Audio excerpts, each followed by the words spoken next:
आगे प्रसंग है विप्रलंब यानी वियोग श्रृंगार। राधा जी का सबसे प्रिय श्रृंगार है। उसी रात्रि को ललिता जी ने राधा से पूछा, हे प्यारी जू, तेरी आहार में रुचि नहीं है। सांसारिक समस्त विषयों की ओर से उत्कृष्ट निवृत्ति है। तुम्हारे नेत्र नासिका के अग्रभाग में लगे हुए हैं। तुम्हारा मन भी एक निष्ठ हो रहा है। तुमने जो मौन धारण कर रखा है, इससे तो सारा संसार सुना सा प्रतीत होता है। हे किशोरजू, ऐसी स्थिति में कहो तो सही, तुम योगिनी हो या वियोगिनी?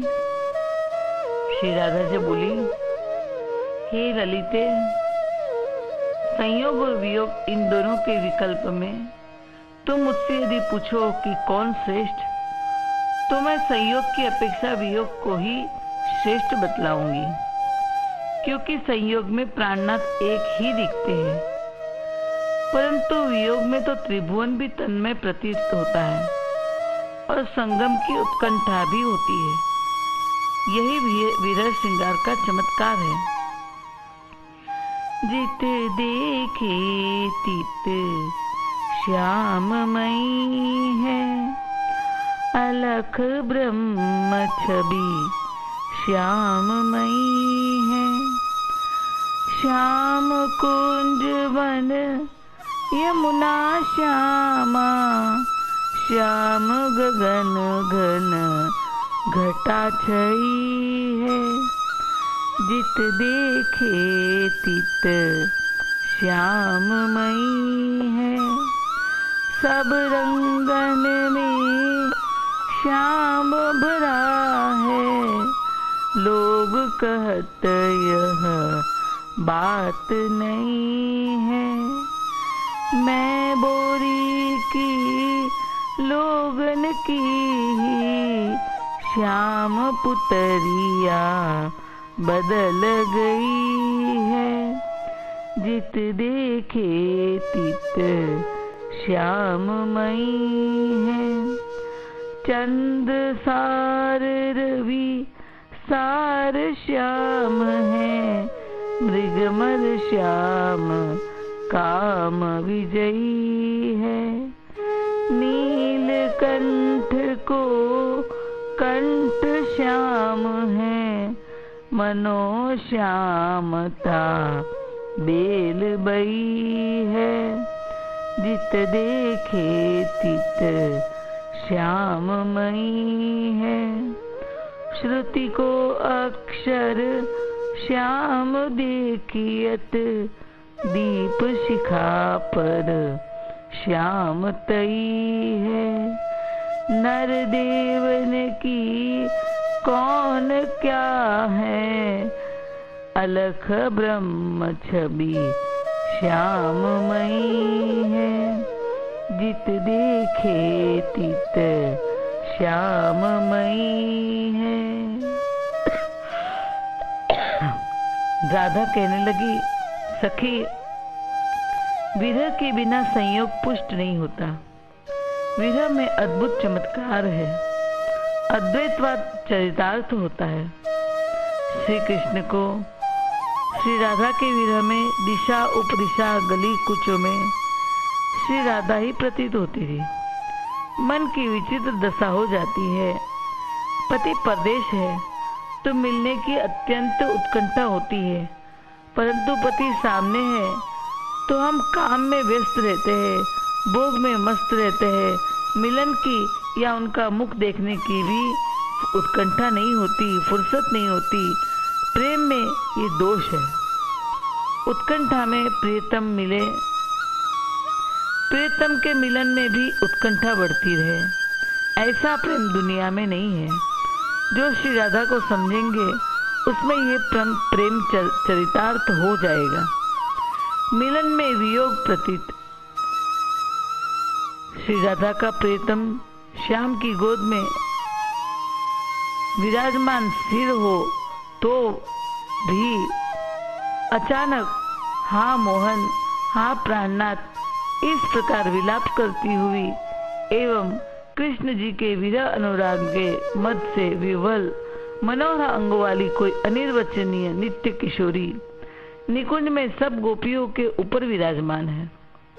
यह वीरानी को कोई सुने तो यही कहे कि इसे जन्म जन्मांतरण, युग युगांतरण, कल्प कल्पांतर में अपने प्रियतम का संस्पर्श प्राप्त नहीं हुआ, जबकि अभी अभी मिलके गए होते हैं।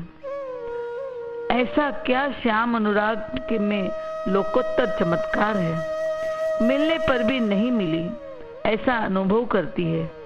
संसार में ऐसा दूसरा उदाहरण नहीं है। अभी आए, अभी बैठे, अभी दामन संभाला है, तुम्हारी जाऊं जाऊं ने तो हमारा दम निकाला है। विरह का उदाहरण चकवा और चक्री का। चकवा चक्री के प्रेम में ये दिन में किसी तरह भी मिल जाते हैं तो रात्रि में एक सरोवर के इस पार तो दूसरा उस पार विरह जन्य तीव्र ताप का अनुभव करते हैं। और संयोग का उदाहरण है सारस और सारसी। सारसी यानी पत्नी लक्ष्मणा, सारसी को कहते हैं। इनका प्रेम में दोनों का सदा संयोग रहता है, विलगाव होता ही नहीं। यदि हुआ तो दोनों मर जाते हैं। लक्ष्मणा चक्री से एक दिन प्रश्न करती है, हे चक्री, तेरा हृदय तो वज्र से भी कठोर है। तेरा प्रियतम उस पार, तू इस पार, तू ये काल रात्रि जैसी रात्रि को बिता देती है। तेरा हृदय फट नहीं जाता, फिर तू गिली ही नहीं सूखी आंख लेकर प्रियतम के पास मिलने जाती हो। चक्री कहती है लक्ष्मणा को उत्तर देती हुई, हे लक्ष्मणे, तू ठीक कहती है, मेरा हृदय वज्र से भी कठोर है, पर सखी, ये विरह का तीव्र ताप सहने के पश्चात मिलन में जो सुख है, तुम उससे परिचित ही नहीं हो, क्योंकि वियोग होते ही मर जाती हो। जैसे एक मंदिर में पंडित लोग रहते थे, साल में एक बार महीना भर के लिए अपनी पत्नी से मिलने जाते थे, बाकी समय उनको विरह रहता था, तो उन्हें छोटी छोटी बात में पत्नी की याद आती थी और मिलन की उत्कंठा बनी रहती थी। वो इस समय क्या करती होगी, क्या नहीं करती होगी। निरंतर जहां दोनों साथ में है तो एक दूसरे के सामने देखने की उत्कंठा नहीं करते। विरही भक्त तो कहता है कि चाहिए तो यह कि विरह ताप धैर्य पूर्वक सहो, सहने के बाद मिलन का सुख लोकोत्तर है। भोजन की इच्छा के बिना मधुर पकवान का स्वाद क्या। श्री राधा कृष्ण के विशुद्ध प्रेम में चकवा चक्र के विरह के ताप से अत्यंत कोटि ताप है और सारस लक्ष्मणा के संयोग के आनंद से अनंत कोटि आनंद है। मिलन में विरह की संभावना के अनुभव से विरह ताप होता है, तब मिलन की उत्कंठा बढ़ती है। फिर कब मिलेंगे, फिर कब मिलोगे। और विरह में सारा जगत श्री कृष्ण में दिखता है, प्रीतम में दिखता है। इस विधि से तो प्रत्यक्ष परोक्ष प्रतिपल मिलन ही मिलन है, तड़प ही तड़प है, उत्कंठा ही उत्कंठा है।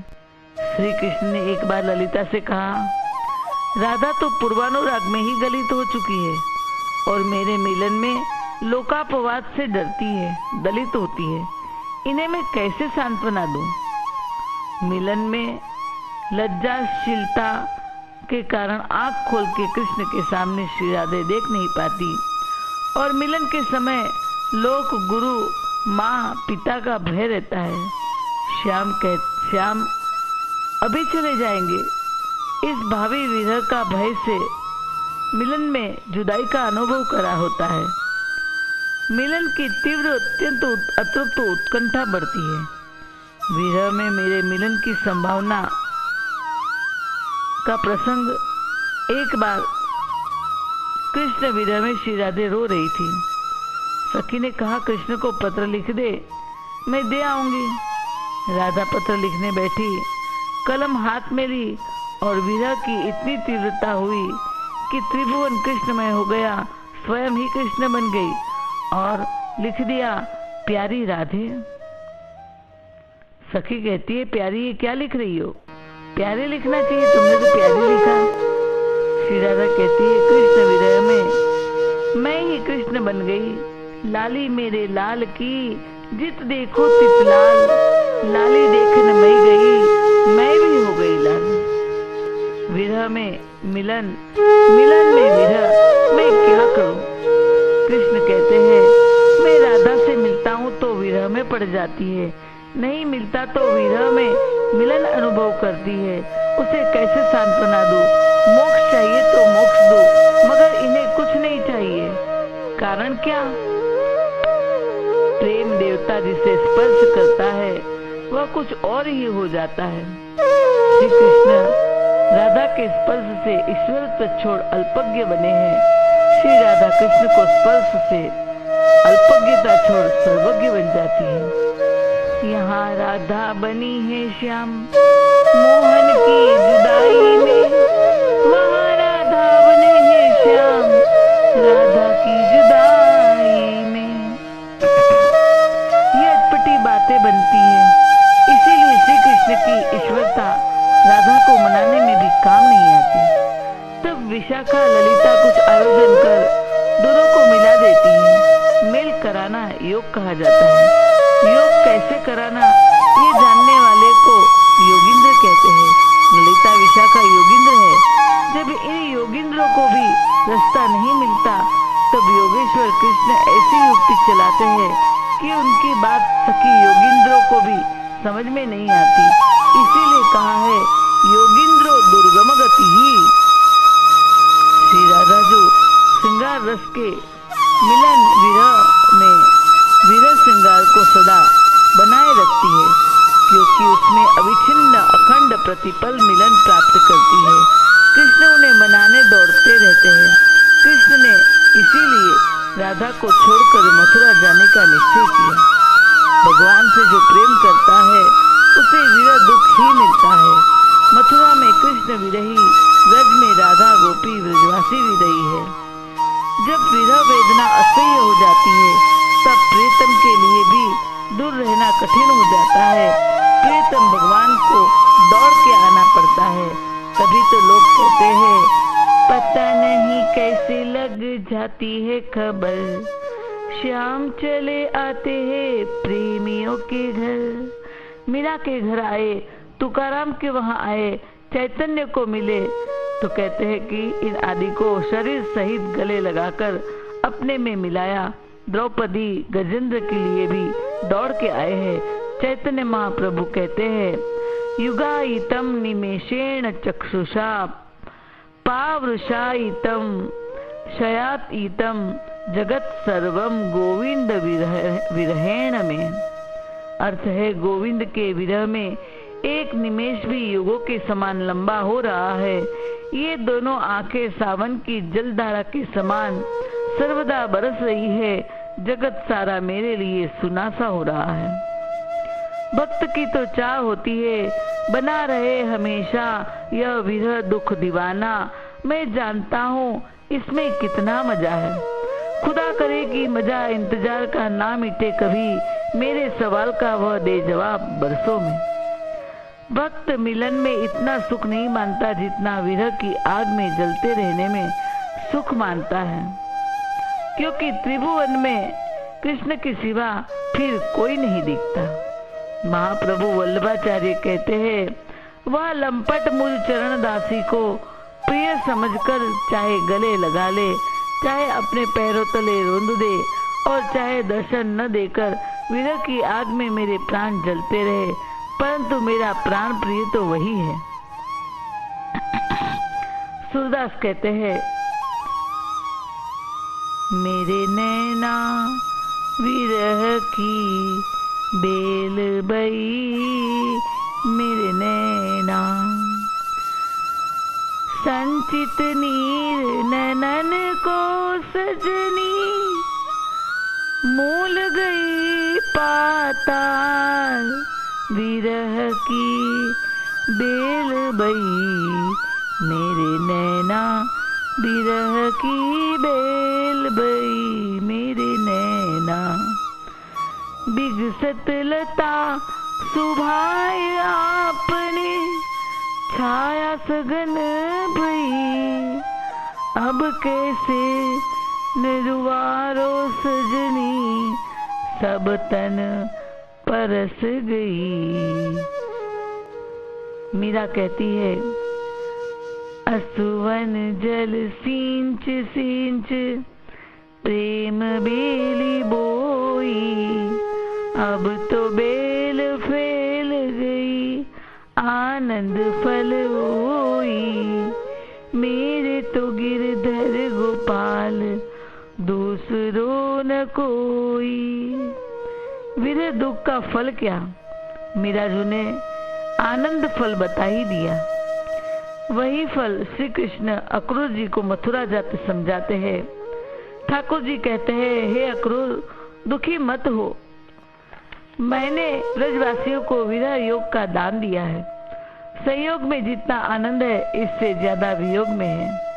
त्रिभुवन मेरे मय दिखेगा। ज्ञानी ब्रह्मविद ब्रह्म भवती, कीट भ्रमण न्याय से। भंवरा कीड़े को पकड़ के किसी छेद में बंद कर देता है और बार बार आके उसे डंक मारता है। कीड़ा भंवरे से भयभीत है और निरंतर भंवरे का चिंतन करता है। अभी भंवरा आएगा, अभी काटेगा, अभी भंवरा आएगा, अभी डंक मारेगा, अभी भंवरा आएगा, और इस चिंतन से निरंतर चिंतन करते करते कहते हैं कीड़ा बिना मृत्यु ही कीट में से भंवरा बन जाता है। ऐसे ही ज्ञानी ब्रह्म स्वरूप का चिंतन करते करते करते स्वयं ब्रह्मविद ब्रह्म एव भवति, ब्रह्म बन जाता है। और कृष्ण प्रेमी कृष्णविद कृष्ण भवति, कृष्ण को जान उनके विरह के द्वारा आठों याम कृष्ण की वृत्ति बनाए रखता है। उसके अंदर बाहर सर्वत्र कृष्ण ही रहते हैं। इसीलिए प्रेमी का काम कृष्ण विरह बढ़ाना है। आप ही देखिए, आपको किसी वस्तु की इच्छा हो तो आप उस वस्तु के में तन्मय हो जाते हैं। मैं कैसे पाऊं, किस तरह पाऊं, उसे पाने के लिए आकाश पाताल एक कर देते हैं। नहीं मिलता तब तक उस चीज को पाने की तीव्र लालसा, अतृप्त उत्कंठा होती है। लेकिन जब मिल जाती है चीज तो फिर आपको उस चीज की उतनी कीमत नहीं रही होगी। ये देख लीजिएगा अपने जीवन में। लेकिन राधा कृष्ण के प्रेम में ऐसे नहीं है। नहीं मिलते तब भी उसकी अत्यंत अतृप्त उत्कंठा है, और मिलते हैं तो भी अत्यंत अतृप्त उत्कंठा श्री राधे की बनी रहती है। जो हमने थोड़ी देर पहले ही कहा, अभी आए, अभी बैठे, अभी दामन संभाला है, तुम्हारी जाओ जाओ ने तो हमारा दम निकाला है। यानी तुम चले जाओगे तो फिर कब मिलोगे। मिलन में भी अत्यंत अतृप्त उत्कंठा बनी रहती है। ब्रह्म ज्ञानी जीते जी मुक्त, शरीर नाश के बाद शरीर के पंच महाभूत शरीर के पंच महाभूत अपने अपने तत्व में मिल जाते हैं। आत्म ज्योति ब्रह्म ज्योति से एक हो जाती है। वैसे ही प्रेमी भक्त भी जीते जी गोलोक नित्य वास करता है, और शरीर नाश के बाद स्थूल शरीर पंच महाभूत में मिल जाता है। स्वयं दिव्य भाव देह धारण कर अपने प्रीतम प्रभु के गोलोक धाम में रहने चला जाता है। और आगे हम एक प्रसंग बता रहे हैं कि ग्रंथ में पढ़ा था कि बाबा की इच्छा द्वारिका दर्शन की थी, लेकिन ये मेरे मानने में नहीं आता। हो सकता है मानने में मेरी गलती हो, लेकिन कृष्ण द्वारिका बसाएंगे तब द्वारिका नाथ बनेंगे और जगन्नाथ भी तभी बनेंगे। इसीलिए द्वापर में द्वारिका नाथ व रामेश्वर दो धाम थे। उत्तर में तो गंगोत्री, जमुनोत्री, बद्रीनाथ, केदारनाथ थे। आदि केदार के दर्शन ब्रज में कराए हैं। द्वारिका के दर्शन या जगन्नाथपुरी के दर्शन मेरी समझ में नहीं आता, इसलिए उस प्रसंग को मैंने ज्यादा यहाँ छुआ नहीं है।